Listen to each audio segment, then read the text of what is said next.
be complicating the diplomatic frontier? You know, sure. It's what occupies most of my time. There are definitely needs that actors have around the world who are operating in repressive environments and need to protect themselves or protect others that they're trying to help. There is also, over and above that, as I said before, legitimate security needs that ordinary consumers need to use to access these networks and perform financial and other transactions in relative confidence. The issue always comes up, and this always comes up when we look at these programs or our elected representatives ask us about these programs every year, is how do you make sure that the right tools are in the hands of the good guys and keep the tools out of the hands of the bad guys, even though the bad guys generally never think that they're bad guys in the first place. But having said that, if you are motivated to commit crime and evade the law, whether or not you use advanced crypto technology or an anonymizing tool is really incidental. If there are motivations, like in the case of the drug cartels, to actually build and deploy a submarine that can sail undetected into American territorial waters, then just because somebody uses an anonymizing tool is really incidental to this. The studies that we've done on this subject, including one by my colleague here on this very subject, indicates that that usage is probably about the same percentage as any other technology or method would be used by organized crime or an opportunistic So let's say actor. So let's say you're a company and this does become part of the U.S. policy to have, you know, ways for them to get encrypted, for U.S. law enforcement to get encrypted data. Do you think that other countries are, you know, from the government perspective, do you think that other countries would actually ask for that as well? And how do you think that this would complicate the U.S. position? There are many countries around the world that outlaw certain forms of encryption in the hands of private citizens. I mean, I think earlier you mentioned kind of Second Amendment rights in this.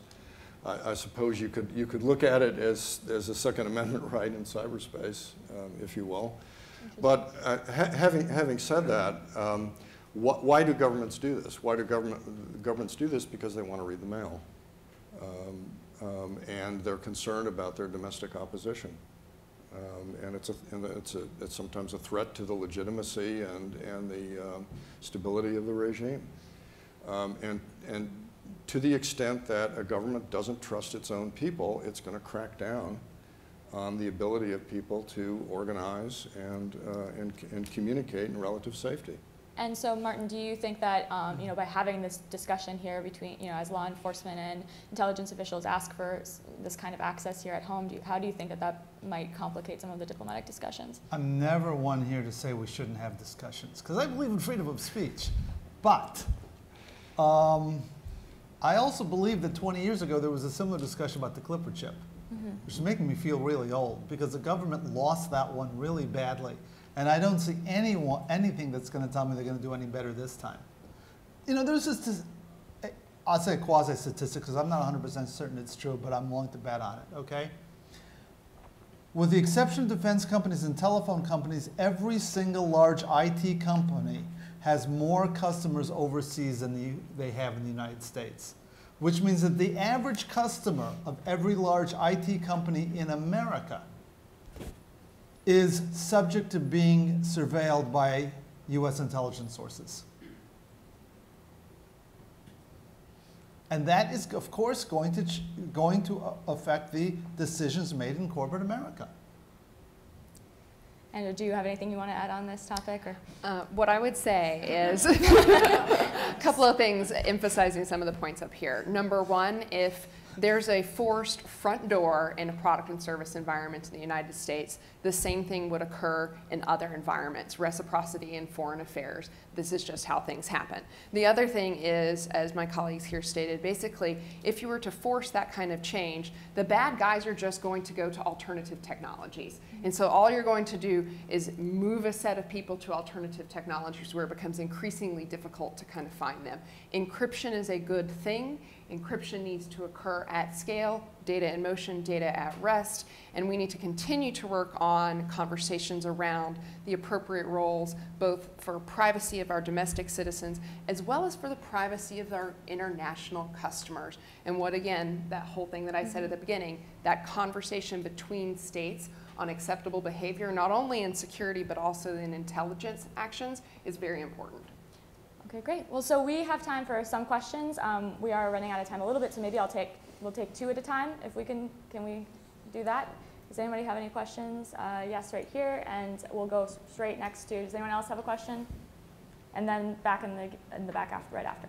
Tom Goldberg with Lineage. I have the privilege of sharing a suite of offices with Ken Feinberg, who's just down the hall. He's just finishing up the GM liability issue. And he was just joking the other day that maybe it's going to move to the internet as his next project. Given that DoD is now shifting liabilities to suppliers for losses that the department sustains, you see that the marketplace is going to follow that in terms of moving from a license agreement for software and hardware in some cases to one where liability shifts to the makers of those products, such that companies or institutions that lose through whatever means, international or domestic, can find restitution. Okay, great. Actually, that was a long one, so maybe someone want to take that over here? I can make a few comments here. So software liability has been a discussion for a very long period of time, and I think it will continue to be a conversation for a very long period of time, particularly as we start to see other industries that you wouldn't necessarily have traditionally thought of as technology companies building software products and services. There's already a shift in the environment from enterprise and licensed architecture agreements into the kind of agreements that you're using in cloud services. And so I think there will continue to be a conversation here. What's important in that conversation is a key recognition that there will never be an environment in which you have no vulnerabilities. That is, if there is liability for any vulnerability, that is not going to make sense. What companies can do and should be doing, and what mine does and what we promote with others, is taking the kind of training, tooling, and practices to reduce the number and severity of vulnerabilities and have an effective response process to deal with the ones that are in the environment. And if you think that the conversation on liability may continue to evolve, it will probably be more focused on the kind of processes that are in place, both to reduce vulnerabilities and to respond to them, rather than an absolute line of any vulnerability equals liability.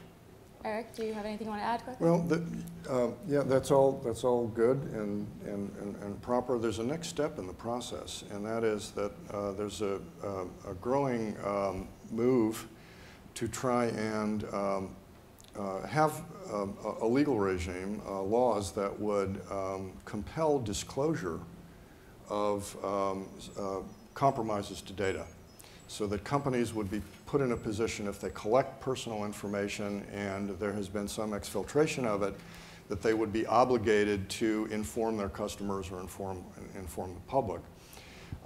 The idea behind that is it will then compel additional security measures to protect that information in the first place. On the other hand, what generally follows that train of thinking is indemnification. On the one hand, yes, I'll go ahead and disclose it, but please don't sue me after I do it. And that's a rather complicated debate, and it takes it to another level. And Jack in the back.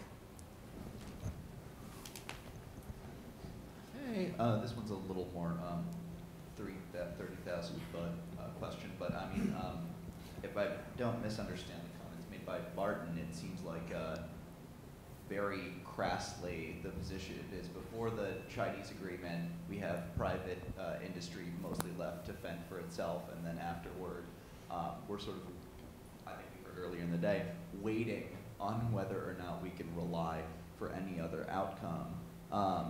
Let me correct that. Okay. I said two things. That was partially one of them. But what I really said about the agreement was until the agreement, I couldn't see any significant decision that had been made in Washington, D.C.